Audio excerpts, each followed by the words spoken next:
unos años y en estado ya esquelético, completamente esqueletizado y digamos, con los huesos ya completamente deshidratados, secos, fueron sometidos a un proceso post-morte, de varios años después del óbito, que pasa por una destrucción deliberada y además, digamos, mostrando incluso una cierta hazaña de partes esqueléticas. En este caso, por ejemplo, se ven afectados los fémures, parcialmente todos los fémures.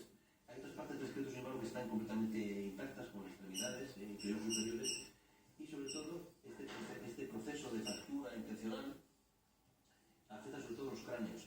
A los 5 individuos que fueron depositados en la galería de la Garda, les fue absolutamente destrozado el cráneo.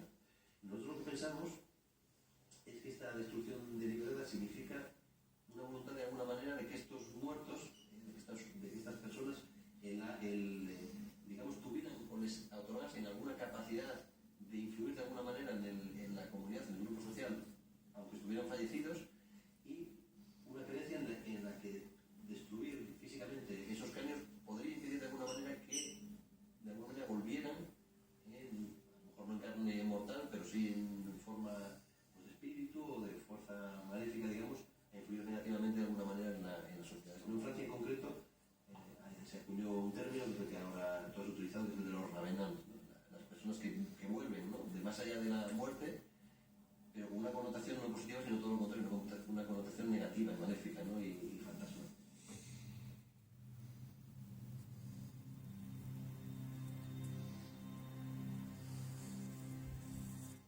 Lo dice Roberto Ontañón, toda la autoridad, de una connotación maléfica, fantasmal, el que vuelve entre los muertos, revenant, hace más de 1000 años, hace prácticamente 15 siglos, 13 siglos, ocurre esto en las cavernas y no sabemos nada.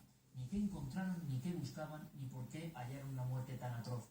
Parece que toda la comunidad les culpaba de algo. En muchos de los casos de revenants en toda la historia, por algún motivo, que no conocemos tampoco, quizá les acusaban de provocar peste, muertes de animales, todo tipo de cuestiones desgraciadas, ¿no? Y se convertían en los chivos expiatorios.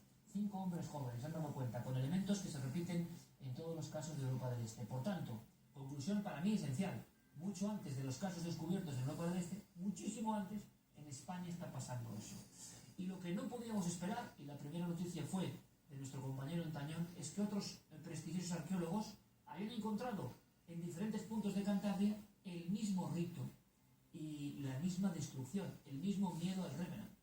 Y en la misma época, con el mismo tipo de individuos, porque también son gente joven, gente que no tenía que morir en esas edades que tenían aproximadamente, y donde encontramos que están metidos, introducidos en cuevas casi inaccesibles, donde es muy difícil entrar incluso una persona con agilidad, porque es una cueva muy estrecha, y sin embargo ellos introdujeron allí en ocasiones hasta 13 personas, 13 individuos, los llevaron por toda la cueva, ascendieron por determinados lugares, los dejaron allí, y no solo eso, sino que cuando se marcharon tomaron ciertas precauciones, como por ejemplo construir muros para que nadie pudiera entrar y nadie pudiera salir. El miedo al revenant era tal que se sellaba la caverna dejándoles dentro. Hay que imaginar la muerte si es que fallecían dentro de la caverna. Qué horrible. ¿De qué les culpaban?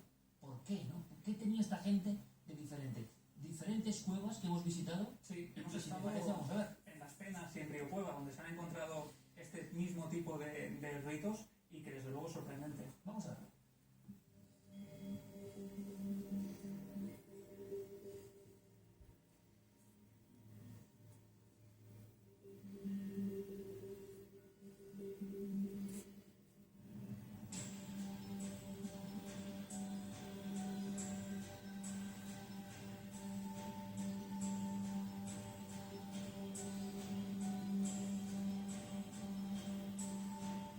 Los restos humanos en realidad hay por toda la zona sepulcral, pero aquí se encontraron los únicos que estaban en conexión anatómica.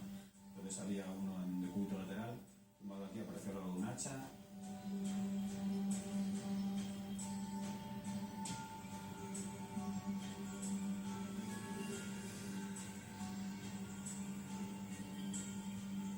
Esta es la galería de los cráneos, y aquí es donde aparecieron los restos de los cráneos que no aparecieron en el resto de la cueva, estaban aquí.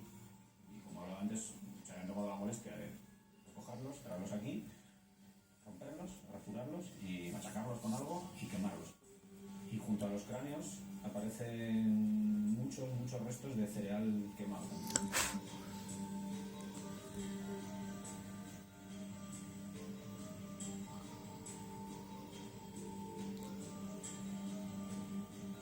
Aquí lo que hay son los restos de un muro, lo que parece un muro de piedra colocada en seco y que sellaba, que tiene toda la pinta de haber sellado el acceso desde fuera hacia la zona sepulcral.